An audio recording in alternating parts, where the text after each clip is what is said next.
We make sure that our children are well educated, so that they shall be inculcated with noble culture. People tend to believe that noble culture is that which shall ensure a decent livelihood and help solve the problems of daily living. Very few, hardly anyone, have their attention tuned towards God. Many people even have sufficient material wealth that they perceive no need at all for calling upon God, as does the noble Arjuna to his friend and charioteer, the accomplished sage Krishna, in the Geeta. In the end, however, all material wealth and seeming security is perishable. At the time of death, even though they were attached to those things, people still have to leave them behind. Given this undisputed reality, the only path open to any of us is to understand during our lifetime, while we are still in our body, the ways to move towards the Supreme Being. This is the essential purpose that is being transmitted through these audio cassettes of Yatharth Gita.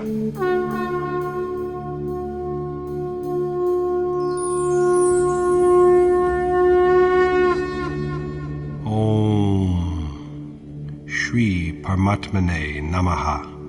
Yatharth Gita, Srimad Bhagavad Gita. Chapter 9. Stirring to Spiritual Enlightenment. Until Chapter 6, Krishna made a systematic investigation of yoga. Its precise meaning, as we have seen, is the conduct of yagya. Yagya represents that special form of worship which provides access to God, and in which the whole animate and inanimate world is offered as a sacrifice. The immortal essence is known with restraint of mind and ultimate dissolution of the restrained mind itself. The one who partakes of what is generated by yagya at its completion is a truly enlightened man, a realized sage and accomplished teacher, who is united with the eternal God, the Supreme Universal Spirit. This union, joining together of the individual and the cosmic soul, is named yoga. The conduct of yagya is called action. Krishna then went on to say in Chapter 7 that the doers of this action know him along with the all-pervasive God, perfect action, adityam and adidaiv, as well as adibhut and adiyagya. He further added in Chapter 8 that this is salvation, which is the supreme goal. In the present chapter, he raises the question of the greatness of the soul who is endowed with yoga. Pervading all, he is nonetheless uninvolved. Although he acts, he is yet a non-doer. Besides illumining the nature and influence of this accomplished soul, the chapter also contains a warning against such hindrances as other gods in the way of the practice of yoga. It also stresses the importance of finding shelter under a realized sage, an accomplished teacher, who is possessed of such a soul.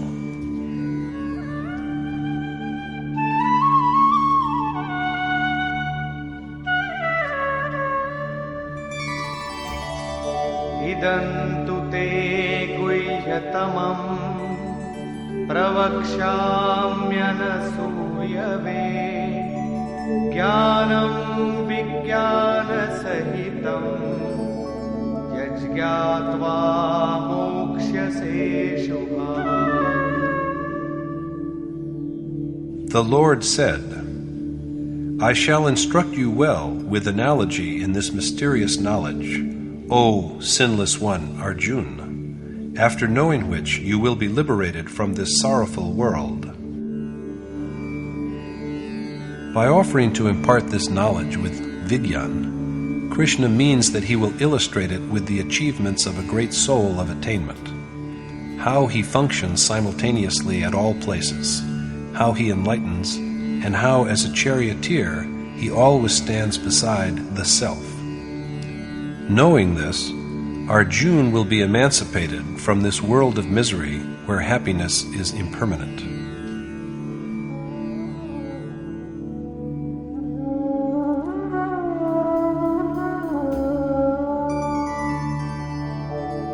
राजविद्या राजगुह्यम् पवित्रमिदमुत्तमम् प्रत्यक्षावगमम् धर्म्यम् सुसुखम् कर्तुमव्ययम्.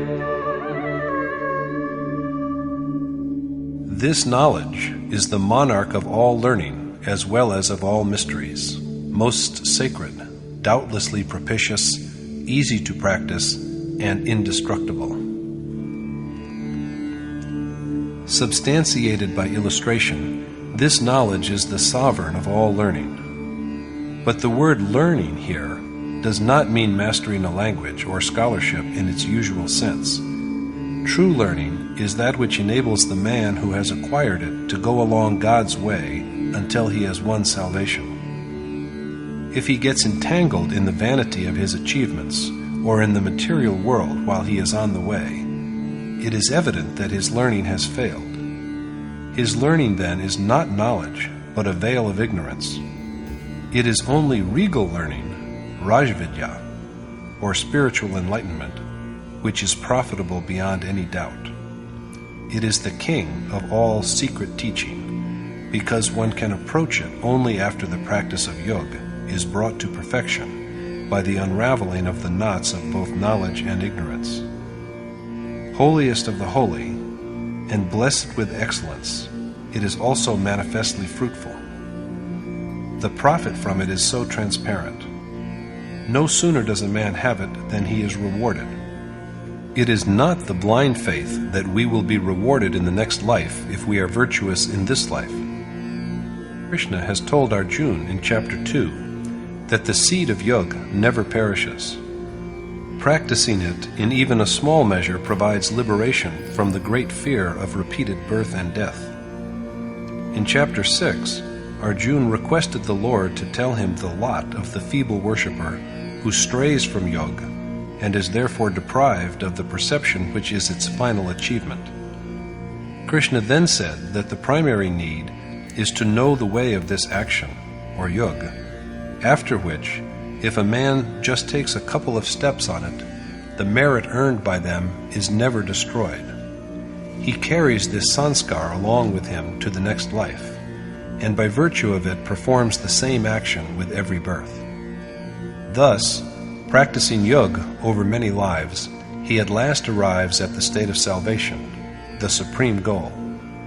The same point is made again in the present chapter, when Krishna says that although the practice of yoga is easy and indestructible, faith is its indispensable requirement.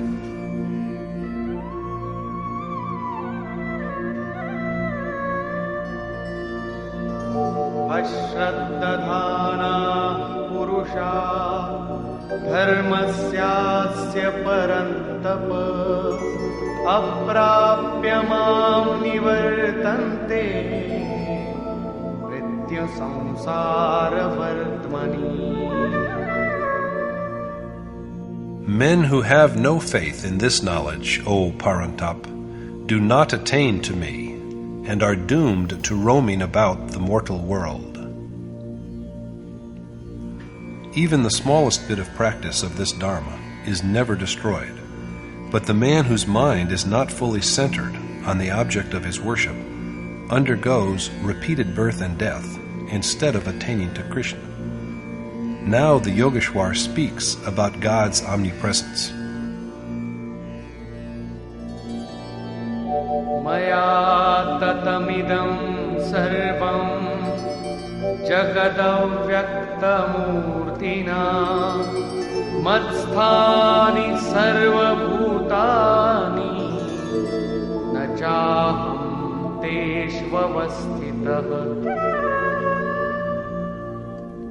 The whole world is pervaded by me, the unmanifest Supreme Being, and all beings dwell within my will, but I am not in them.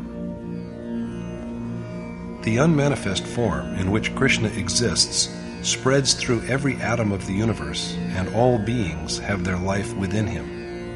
But he is not in them because he exists in an unmanifest form. Since accomplished sages are one with the unmanifest God, they discard their bodies and act in the same divine state.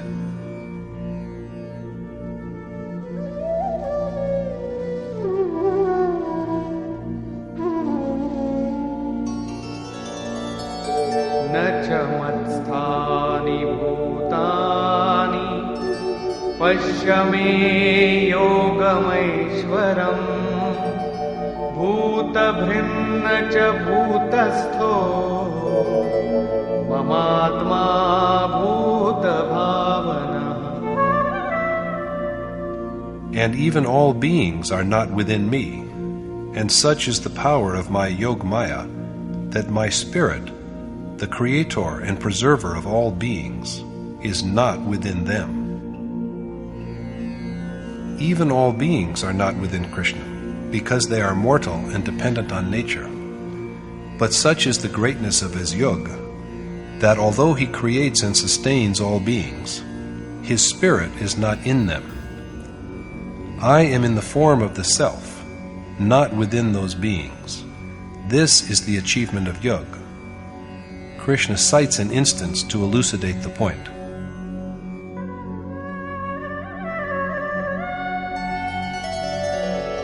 यथाकाशस्थितो नित्यं वायुः सर्वत्र गो महान् तथा सर्वाणि भूतानि मत्स्थानीत्युपधारय.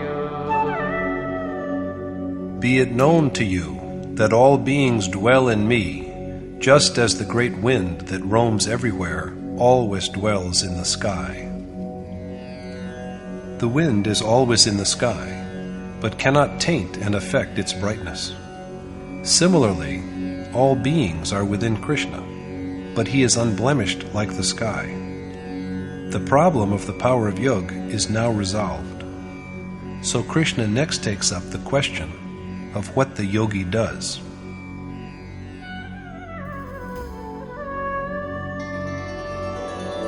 सर्वभूतानि कौन्तेय प्रकृतिं यान्ति मामिकाम् कल्पक्षये पुनस्तानि कल्पादौ विसृजाम्यहम्. All beings, O son of Kunti, attain to my nature and merge into it at the end of a cycle, or kalp, and I recreate them at the beginning of another cycle.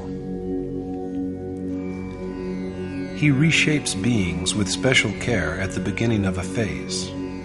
They had existed earlier, but they were misshapen. Now he gives them a more refined, more perfect shape. They who were lying in a state of insensibility, he now renders conscious. He also prompts beings to kalp in the other sense of the word. Besides cycle of time, the word kalp also means a change for the better. It is the beginning of a kalp when, escaping from demoniacal and negative impulses, a man comes by the treasure of divinity, and it comes to a close with the worshippers becoming one with God. A kalp ceases to be after its purpose is achieved. The commencement of worship is the beginning, while the culmination at which the goal is perceived is its end, the point when the soul, freed from such feelings as attachment and repulsion, which effect the creation of all beings who have to be reborn, dwells in his identical, eternal form. This is what Krishna means by saying that beings merge into his nature. But what kind of nature can belong to a sage who has annihilated all nature and become one with God? Does his nature still survive? As Krishna has said in the 33rd verse of chapter 3, all beings attain to their own nature. They act according to their predominant property, and even the sage who has achieved knowledge by direct perception acts according to his disposition. He works for the good of those who have straggled. The conduct, the way of life, of the sage who dwells in the ultimate essence is his nature. He conducts himself according to the state of his being. At the end of Kalp, men attain to this conduct, this way of life, of realized sages, of accomplished teachers. Krishna then throws further light on the accomplishment of such great souls.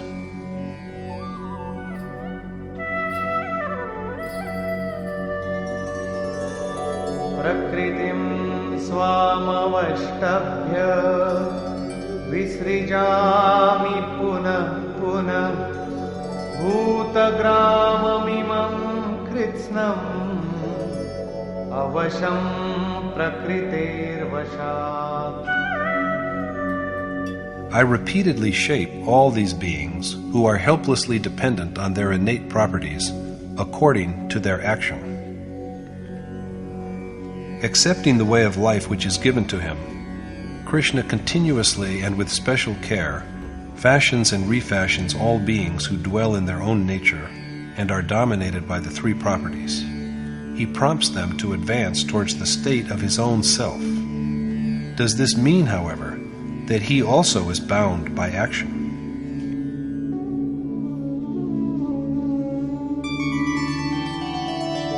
Nachamam tani karmani nibadhanti dhananjaya udasina vadasinam asaktam teshu karmasu.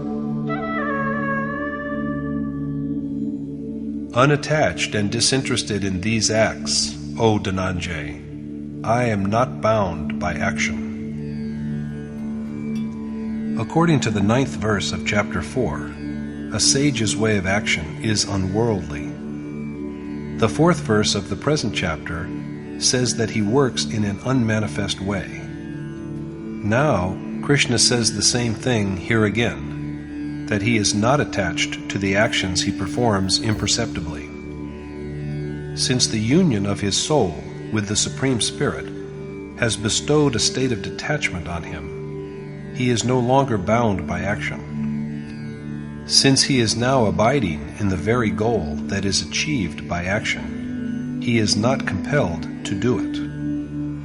So far, the question was of the relationship between acts of nature and the innate property, of the sage's way of life and action. Now, what is that which Maya creates by assuming the property that belongs to Krishna? That too is Kalp. Mayadhyakshena prakriti suyate sacharacharam hetunanena kaunteya jagat viparivartate. In association with me, O son of Kunti, my Maya shapes this world of the animate and the inanimate, and the world revolves like a wheel of recurrence for the aforesaid reason. By virtue of his spirit that permeates the whole world, this Maya, the three-propertied nature in both its eightfold insensate and conscious forms, shapes the animate and inanimate world. This is the inferior Kalp, and it is because of this that the world moves in its cycle of birth and death, of coming and going. This lowly Kalp that nature brings about, mutable and destructive, is accomplished by Maya by virtue of Krishna's innate property. It is not made by him, but the Kalp of the 7th verse, which marks the commencement of the supreme goal, is a creation of the sage himself. In this Kalp, he himself is the doer who creates with special care. But in the other Kalp, nature is the agent which by mere reflection of its might creates the state of transience in which there is change of bodies, of time, and of ages. But although Krishna is so all-pervasive, the deluded do not yet know him. Avajananti mam mudha manushim tanumashritam param bhavamajananto mama bhuta The deluded who do not know my ultimate being regard me in the human form as but an inferior mortal. The ignorant who do not know his identity with the Supreme Spirit, the God of all beings, regard Krishna as human and therefore paltry.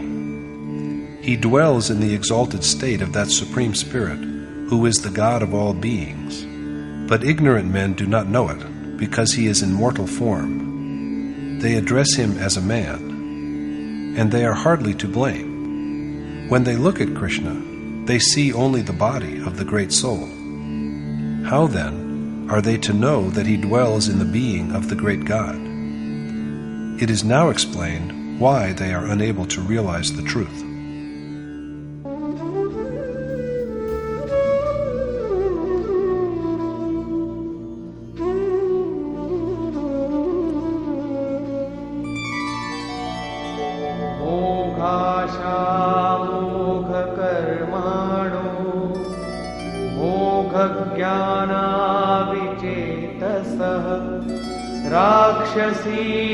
राक्षसीमासुरीं चैव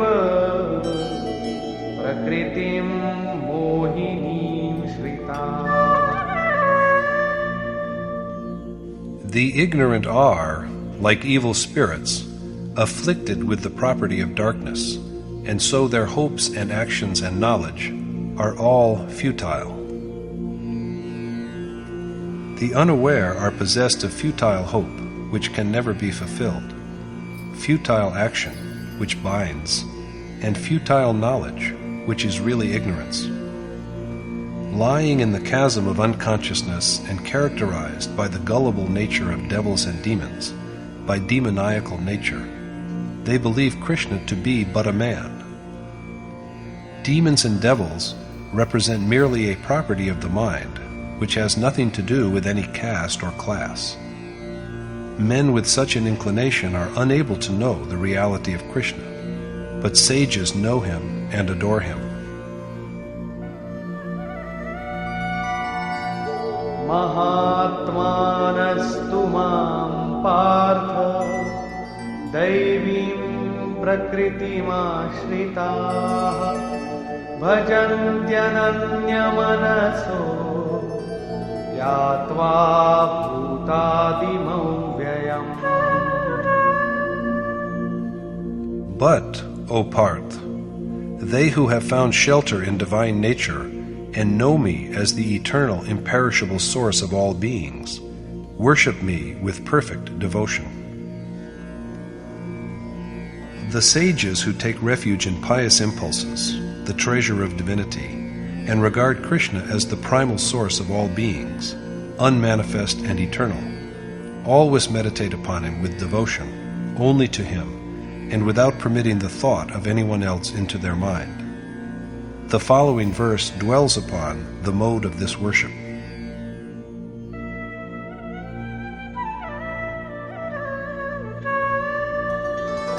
Tatatam kirtayanto mam yatantascha dridhavrataः namasyantascha mam bhaktya nityayukta upasate. Always engaged in the recital of my name and virtues, ever active to realize me, and constantly offering obeisance to me, devotees with a firm determination worship me with undivided faith. Abiding firmly in the observance of the act of devotion, bowing low to Krishna in homage and dwelling in him, men who know the truth endeavor to realize him and worship him with staunch devotion. They are consistently engaged in the act of remembrance and recital, which is nothing else than the yajna that has already been illumined. The same rite is here restated in brief. Jnana-yajnena chapyanye yajanto mam upasate ekatvena prithatvena bahudha vishvato While some worship me by Jnana-yagya as the all-encompassing Supreme Spirit, with the feeling that I am all. Some worship me with a sense of identity. Some with a sense of being separate from me, regarding me as master and themselves as servants, while yet others worship me in many a different fashion. Men who are aware of reality worship Krishna by practicing the appointed way of discrimination or knowledge, after a due appraisal of their assets and liabilities, as well as of their own strength. Some others worship him with a feeling of being identical with him, the feeling that they have to be one with him by dissociating themselves from everything that is other than him, and they devote themselves to him with the total dedication of the way of selfless action. Similarly, there are many other forms of worship. In fact, however, these are all only the higher and lower phases of the same spiritual observance that is called yagya. Yagya begins with reverent service, but how is it performed? By his own admission, Yogeshwar Krishna is himself the doer of yagya. If the sage does not act as the charioteer, the successful accomplishment of yagya is impossible. It is only by his guidance that the worshipper is able to know the stage of spiritual accomplishment at which he stands and the point on the way he has reached. Krishna then speaks about the performer of yagya.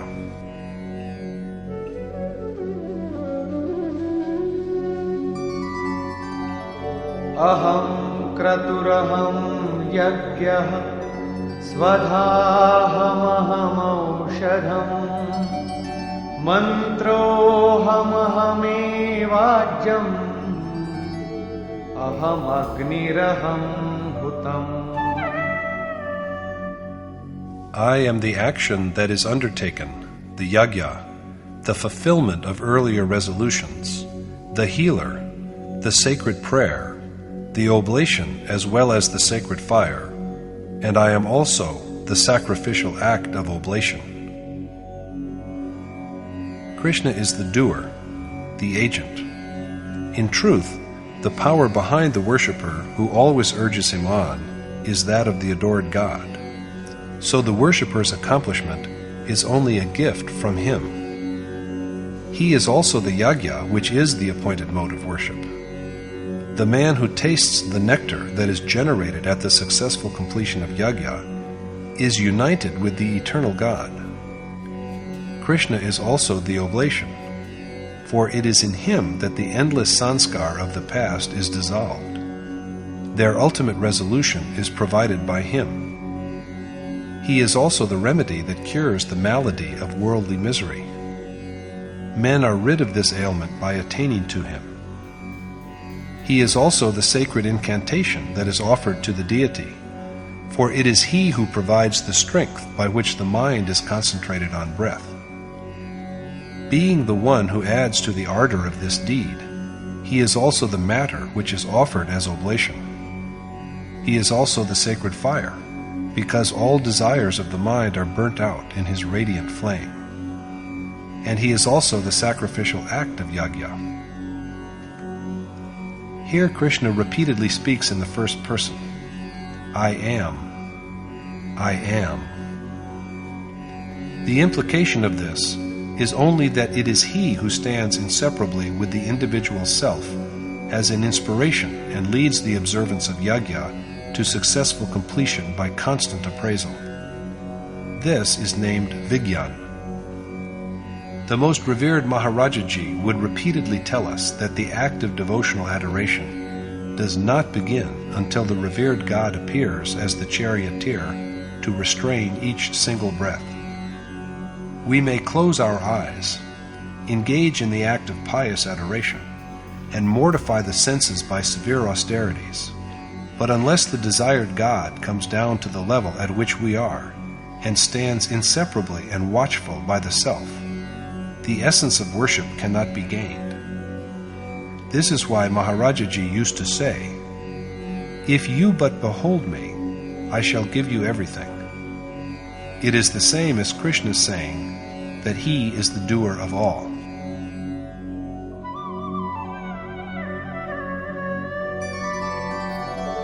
पिताहमस्य जगतो माता धाता पितामहः वेद्यं पवित्रमोङ्कारः ऋक्सामयजुरेव च.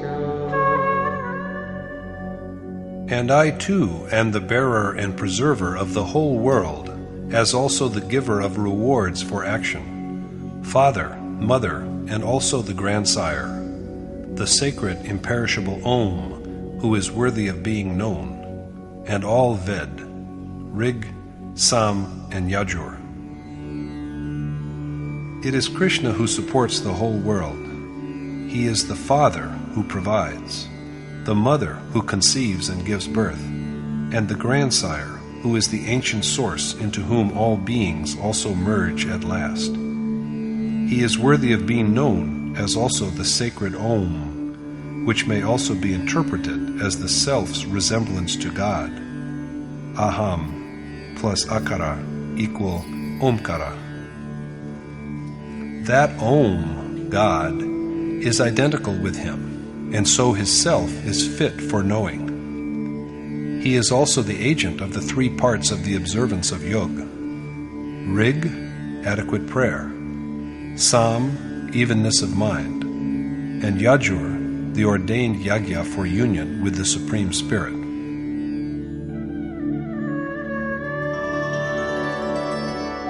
गतिर्भर्ता प्रभु साक्षी निवास शरणं सुहृत् प्रभव प्रलय स्थानं निधानं बीजमव्ययम्. I am the supreme goal, the sustainer and lord of all, the maker of good and evil, the abode and shelter of all, the benefactor who wants nothing in return, the beginning and the end, the fountainhead as well as that in whom all beings are dissolved, and also the indestructible primal energy.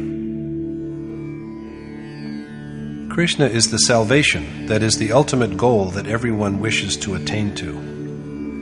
As the witness who stands as an onlooker and knows everything, he is the master of all beings. He is the imperishable primal cause, and he is also the doom, the destruction, in whom all good and evil are dissolved. He possesses all these glories. Moreover, तपाम्यहमहं वर्षं निगृह्णाम्युत्सृजामि च अमृतं चैव मृत्युश्च सदसच्चाहमर्जुन.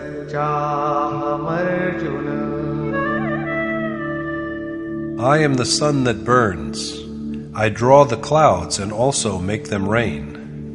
And, O Arjuna, I am the draught of immortality as well as death, and I am also both substance and shadow. He is the sun, the giver of light, and yet there are many who regard him as unreal. Such men are victims of mortality, and so Krishna is also the punishment that is meted out to them. त्रैविद्यामां सोमपाः पूतपापाः यज्ञैरिष्ट्वा स्वर्गतिं प्रार्थयन्ते ते पुण्यमासाद्य सुरेन्द्रलोकम् अश्नन्ति दिव्यान् दिवि देवभोगान्. Men who do pious deeds enjoined by the three Ved, who have tasted nectar and freed themselves from sin, and who wish for heavenly existence through worshipping me by yagya, go to heaven, Indralok, and enjoy godly pleasures as a reward for their virtuous acts. Although they practice all the three parts of worship, prayer, Rig, equal conduct, Sam, and union, Yajur, partake of the dim light of the moon, Rayi, the form-giving substance, rid themselves of sin, and worship Krishna by the prescribed mode of yajna, such men pray for the attainment of heaven, because of which they are rewarded with mortality and have to be reborn. They worship him and also adopt the appointed mode, but they beseech for heavenly joys in return. So, rewarded for their piety, they go to the abode of Indra and enjoy the celestial pleasures of gods. Krishna is thus also the provider of these pleasures. Te tam bhuktva svargalokam vishalam kshine punye martyalokam vishanti evam trayi dharmamanuprapanna gata gatam kama kama labhante. With the gradual wearing out of the merits of their piety, they go back to the mortal world after enjoying the pleasures of great heaven. And it is thus that they who seek refuge in the desire-oriented action prescribed by the three Ved and covet joy are condemned to repeated death and birth. The yajna they perform, as well as its threefold means, prayer, evenness of mind, and dedication that unites, is the same, and they also seek refuge in Krishna, but they have to undergo rebirth because of their desires. So it is of the utmost importance that desire is thoroughly subdued. But what is the lot of those who are liberated from all desire?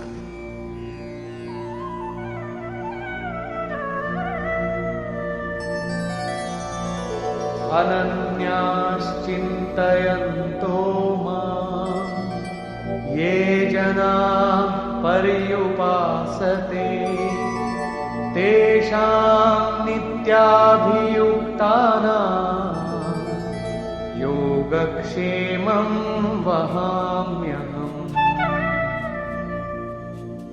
I myself protect the yoga of men who abide in me with steady and undeviating faith, and who worship me selflessly, constantly remembering me as God.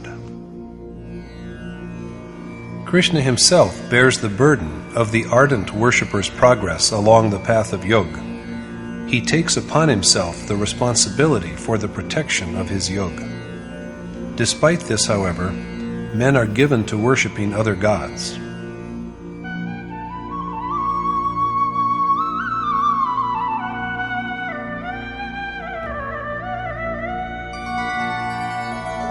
Ye'pyanyadevata bhakta yajante shraddhayanvita tepi mameva kaunteya yajantya vidhipurvakam. Although even covetous devotees indeed worship me in worshipping other gods, their worship is against the ordained provision and therefore enveloped by ignorance. Yogeshwar Krishna has here for the second time taken up the subject of other gods. It was in verses 20 through 23 of chapter 7 that he first told Arjuna that deluded men whose wisdom is ravished by desires worship other gods, and that there truly exist no such entities. It is Krishna who steadies and strengthens the faith of such worshippers in whatever it is inclined to, whether a peepal tree, a piece of rock, some departed spirit, or a goddess. He is also the provider of their rewards. The fruits of devotion are doubtlessly achieved by these worshippers, but the rewards they obtain are momentary and ephemeral. They are here today, but they will be consumed tomorrow after they have been enjoyed. They wear out, whereas the rewards of the true worshippers of Krishna are never destroyed. So it is only the ignorant who have been robbed of their wisdom by desire that worship other gods. In verses 23 through 25 of the present chapter, Yogeshwar Krishna reiterates that they who adore other gods also really worship him, but their worship is improper because this form of devotion is not ordained. There is no power like God's, and to endeavor to realize them is therefore like striving for the unreal. But what exactly is wrong with the worship of other gods, if it is in fact a worship of Krishna himself and also a begetter of rewards? Krishna answers the question thus.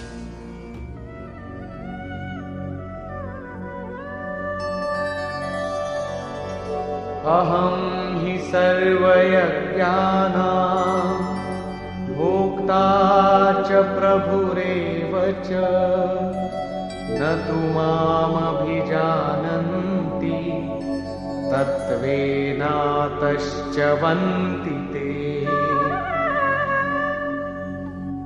They have to undergo rebirth because they are ignorant of the reality that I am the enjoyer as well as the master of all yajna.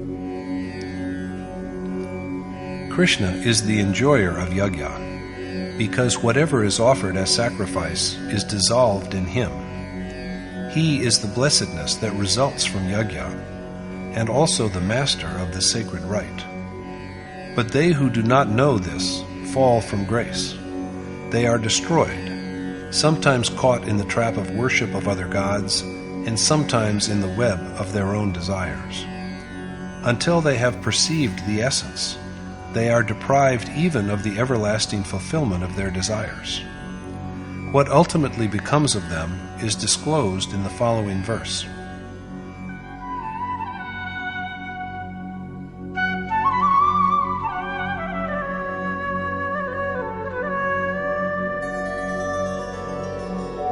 Yanti devavrata devan pitrinyanti pitrivrata bhutani yanti bhuteja yanti madhyajinopima. Men who are devoted to gods attain to gods. Worshippers of ancestors attain to their ancestors. Worshippers of beings attain to the state of beings, and my worshippers attain to me. Rather than really attaining to gods because they are non-existent, their worshippers just delude themselves with fancies. They who practice ancestor worship are trapped in the abyss of the past. Worshippers of beings end up in mortal bodies. But they who are single-mindedly dedicated to Krishna attain to him. Although yet in their mortal bodies, they truly become him. That is the identity of the worshipper with the adored God. And such worshippers never come to grief. Moreover, even the mode of this worship of Krishna is so simple. Patram pushpam phalam toyam yo me bhaktya prayachati tadaham bhaktyuparitam ashnami prayatatmana. I lovingly accept the offerings of leaves, flowers, fruit, and water the selfless worshipper makes to me with true devotion. This loving acceptance by Krishna of whatever offering is made to him by the earnest and devoted worshipper is the commencement of devout reverence. Therefore, Yat karoshi yadashnasi yajjuhoshi dadasi yat tapasyasi kaunteya tat kurushva madarpanam.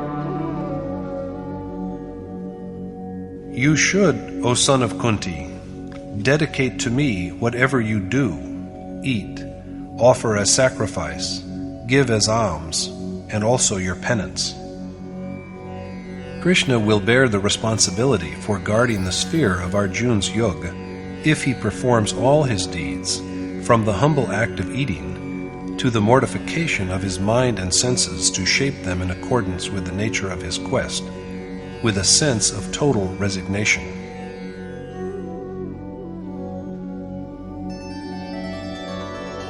Shubha-shubha-phalairevam mokshase karma-bandhanai sannyasa-yoga-yuktatma vimukto mamupaishyasi. Possessed thus of the yoga of renunciation by the sacrifice of all your acts, you will be freed from good as well as evil fruits, which are the shackles of action, and attain to me. In the above 3 verses, Krishna has systematically dealt with the means of accomplishment and its outcome. The 3 suggested ways are: first, offering of humble gifts such as leaves and flowers, fruit and water, with total devotion.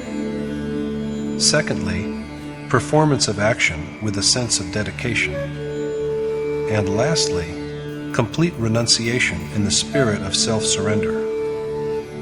By practicing them, Arjuna will be doubtlessly freed from the bonds of action, and by this liberation, he will attain to the sublime state of Krishna.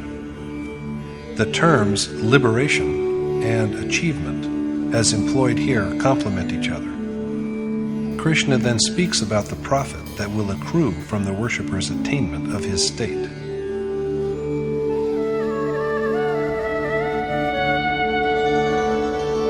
Samoham sarvabhuteshu na me dveshosti na priyah ye bhajanti tumam bhaktya mahite teshu chapyaham. Although I abide evenly in all beings, and there is no one who is either dear or hateful to me, worshippers who contemplate me with loving devotion abide in me, and I in them. Krishna pervades all beings in an equal way, but he has a special relationship with his wholly dedicated worshippers, for they live in him and he in them. This is the only kinship he knows. The worshipper's mind and heart overflow with Krishna's presence, and there is then no difference between the one and the other. Does it mean, however, that only the most fortunate are privileged to undertake this act of divine adoration? In Yogeshwar Krishna's words,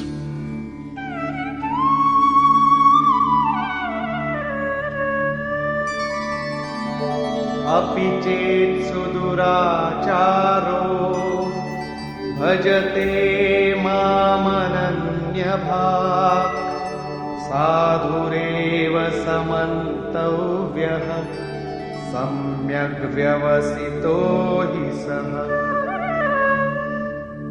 even if a man of the most depraved conduct worships me incessantly, he is worthy of being regarded as a saint, because he is a man of true resolve. If even a man of evil deeds remembers and adores Krishna with a single-minded devotion, believing that no object or God besides Krishna is worthy of worship, he is fit to be thought of as a sage. He is not yet a saint, but there is at the same time not even the least doubt of his becoming one, for he has devoted himself to the task with real determination. So everyone, you and I all, whatever be the circumstance of our birth, are entitled to the act of worship. The only condition is that the worshipper is a human, because man alone is capable of true resolve. The Gita is thus meant for the upliftment of sinners, as Krishna says, Kshipram bhavati dharmatma shashvachantim nigacchati kaunteya pratijani na me bhaktah pranashyati. Thus he shortly grows pious and achieves eternal peace. And so, O son of Kunti, you should know beyond any doubt that my worshipper is never destroyed. If engaged in devotional contemplation, even a wicked man soon grows righteous, becomes one with the Almighty God, and realizes the ultimate imperishable repose. Arjuna is told to keep it in mind that Krishna's earnest devotee is never destroyed. Even if the effort somehow grows feeble, in the next life it is resumed from the very point at which it was discontinued earlier, and, beginning with what was done before, the worshipper presently attains to the most sublime peace. Therefore, all men of virtuous as well as of unrighteous conduct, and all others have the right to contemplate and adore. More than this,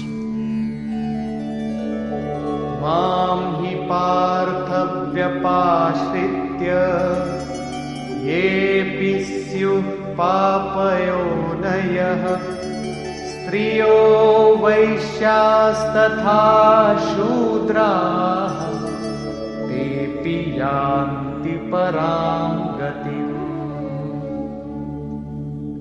since even women, Vaishya and Shudra, whose births are regarded as inferior, attain, O part, Arjuna, to the supreme goal by taking refuge in me. What Krishna is saying here is that even women, Vaishya and Shudra, as well as those other beings whose births are regarded as inferior to human births, such as animals, birds, bees, and insects, attain to the supreme goal by taking refuge in Him. Vaishya and Shudra stand for, as we have seen, only different stages of the path that leads to God. Women have been at times honored and at times denigrated, but they, as well as those at the Vaishya and Shudra stage, have an inherent and equal right to the performance of yoga. So the teaching of the Gita is for all of humanity, for all men and women, irrespective of their conduct and circumstance of birth or current stage of spiritual growth. It instructs all of us without any discrimination in what is propitious. The Gita thus embodies a universal message. Regarding inferior births and throwing light upon demoniacal nature, Krishna points out in verses 7 through 21 of chapter 16 that they who give up sacred precepts and only pray for namesake out of conceit are the most despicable among men. They who make vain prayers, which are but only nominally yajna, and do not revere the Supreme Being, are cruel and sinful.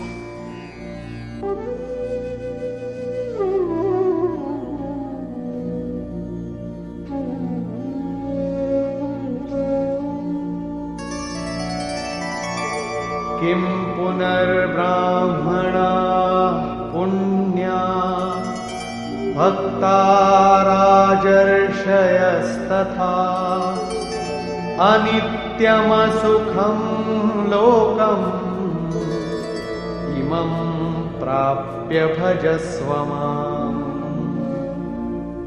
It hardly needs saying that since pious Brahmin and royal sages, Rajarshi, attain to salvation, you should also renounce this miserable, ephemeral, mortal body and always engage in my worship. Let alone those men and women in the Brahmin and Kshatriya Rajarshi stages. Ultimate absolution is within the reach of devotees in the stages of Vaishya and Shudra as well. Brahmin is but a particular stage of spiritual growth which is blessed with all the virtues that lead the individual soul to the Supreme Spirit. That which incorporates the merits of peace, humble beseeching, perception, contemplation, and readiness to follow the signs from the worshipped God is the state of Brahman. A Kshatriya, who has been elevated to a sage by his pious life and austere devotion, is endowed with the spirit of accomplishment, prowess, sense of authority, and a natural reluctance to withdraw from the undertaken enterprise. The yogi who have arrived at this stage of yoga, it is needless to say, surely succeed in completing their journey. So Arjuna also should renounce this joyless and transient human body to devote himself to Krishna's worship. It is for the fourth time that Krishna has spoken here of the four Varna, Brahman, Kshatriya, Vaishya, and Shudra. He has said in chapter 2 that there is no more profitable way than war for a Kshatriya, and subsequently added in chapter 3 that even dying for one's inherent dharma is more desirable. In chapter 4 he said that he is the creator of the four Varna.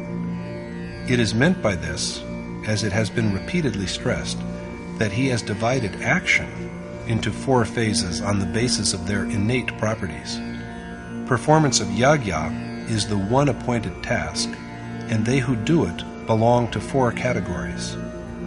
At the point at which a worshipper is initiated into the way, he is a Shudra because of his inadequate knowledge. When he has developed a partial capacity for accomplishment and accumulated some spiritual wealth, the same worshipper turns into a Vaishya. Ascending yet higher and acquiring the strength to carve his way through the three properties of nature, he becomes a worshipper of the Kshatriya class. And the same worshipper is elevated to the rank of a Brahman when he is infused with the qualities that unite the soul with God. Kshatriya and Brahman worshippers are nearer to attainment than the Vaishya and Shudra. Since even the latter are assured of the final bliss, there is hardly any need to speak anything of the lot of worshippers who have achieved already a higher status. Also, the Upanishad, of which the Gita is an abstract, abounds in allusions to women who were endowed with the sublime knowledge of God. Even all the strenuous but futile attempts to codify the rites and prohibitions derived from the spiritually timid and conventional study of the part of Ved known as the work cannot make us ignore the unambiguous assertion by Krishna that women, as well as men, can participate in the ordained action of performing the worship that is named yagya. So it is but proper that his last words to Arjuna in the chapter are words of encouragement for carrying out the deed of worship with firm devotion.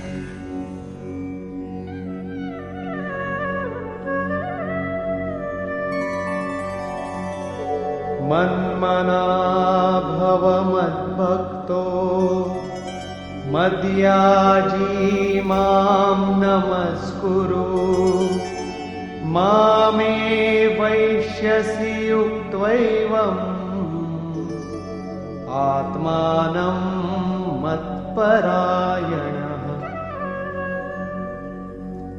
If, taking refuge in and with a total devotion of the self to me, you contemplate, remember with humble reverence, and worship only me, Vasudev, you will attain to me.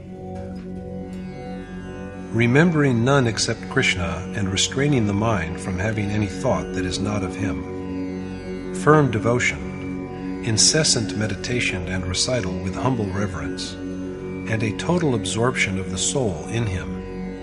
These are the prerequisites for Arjuna as well as any other worshipper, realizing the immutable, eternal Supreme Spirit within him. Conclusion. Addressing Arjuna as a sinless devotee, Krishna has told him at the beginning of the chapter that he would elaborate and demonstrate to him the mysterious knowledge of God, blessed with which he would break with this world of misery, and after knowing which there will remain nothing else for him to know.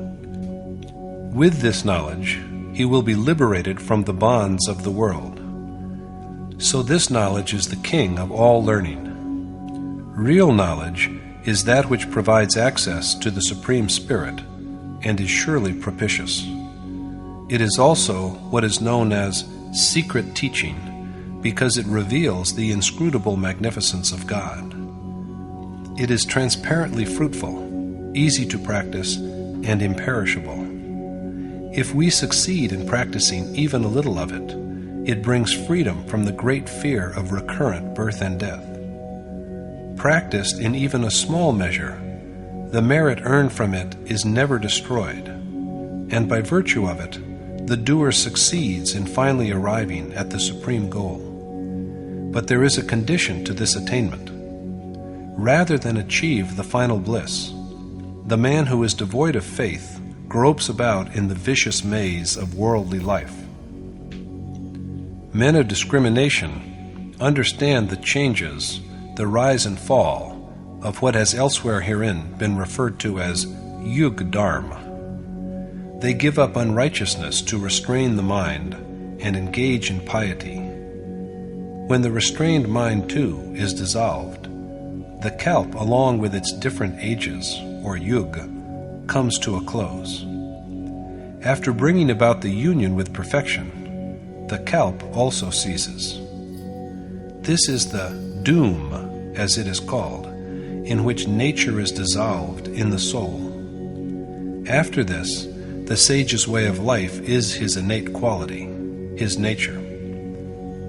Yogeshwar Krishna has then told Arjuna that ignorant men do not know him. They regard even him, the God of gods, as of no importance and as a mere mortal. This ironic situation of being ignored by contemporaries has faced every great sage. They have even been castigated, and Krishna was no exception to this.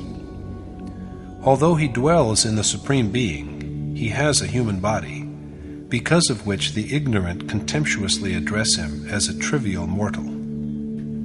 The hopes and actions and knowledge of such men are all futile. They are the ones who erroneously believe that they are doers of selfless action just by saying that they are so, irrespective of whatever they do. These men of demoniacal inclination are unable to recognize the reality of Krishna. But they who have acquired the treasure of divinity know and worship him. They always think of and remember his excellence. There are two ways of intense devotion, of the one true action. The first is the yagya of knowledge, the way on which the worshipper treads, relying upon his own strength and after a careful review of his capacity. The other way is that on which the worshipper views the relationship between God and himself as akin to that between master and servant, and in which the prescribed action is entered upon with a sense of surrender to the accomplished teacher. These are the 2 points of view with which people worship Krishna.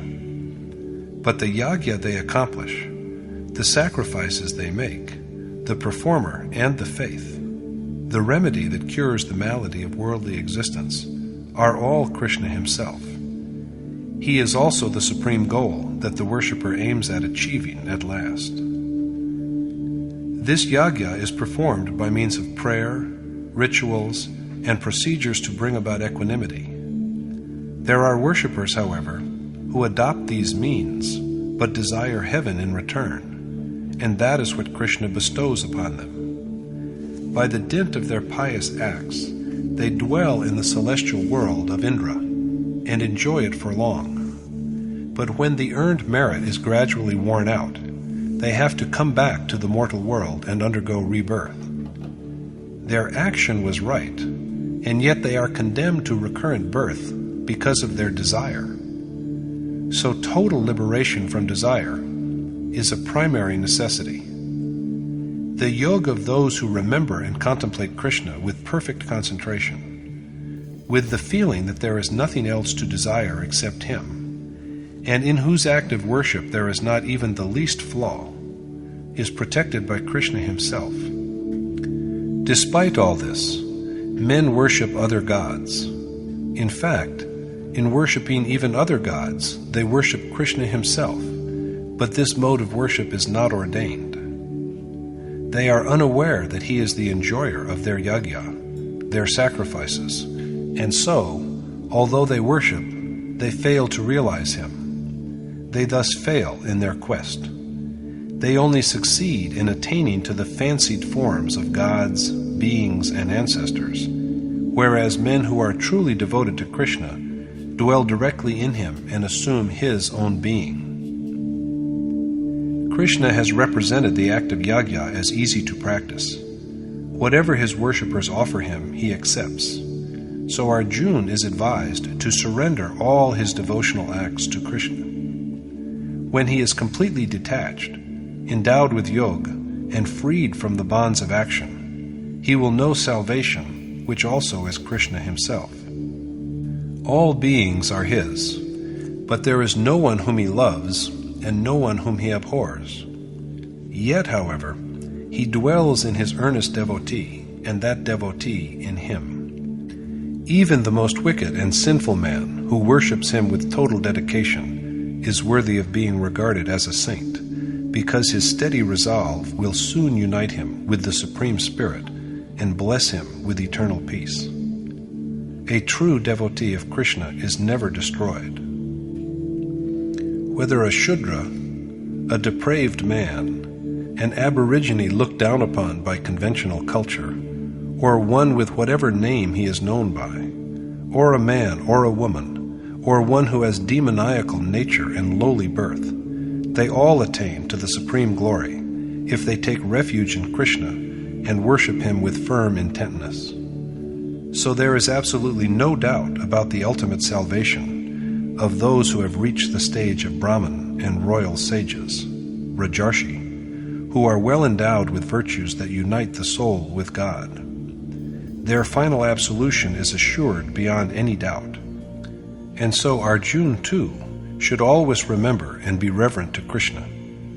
If he seeks shelter under him, he will attain to him and thus secure a state from which there is no going back. Thus, in the present chapter, Krishna has dwelt upon the spiritual knowledge which he himself brings to the state of consciousness. This is the sovereign knowledge, which is, after it has once been awakened, doubtlessly propitious. Thus concludes the 9th chapter in the Upanishad of the Srimad Bhagavad Gita on the knowledge of the Supreme Spirit, the science of yoga, and the dialogue between Krishna and Arjuna, entitled Rajvidya Jagriti, or Stirring to Spiritual Enlightenment. Thus concludes Swami Adgadanand's exposition of the 9th chapter of the Srimad Bhagavad Gita in Yatart Gita. Hari Om Tat Sat.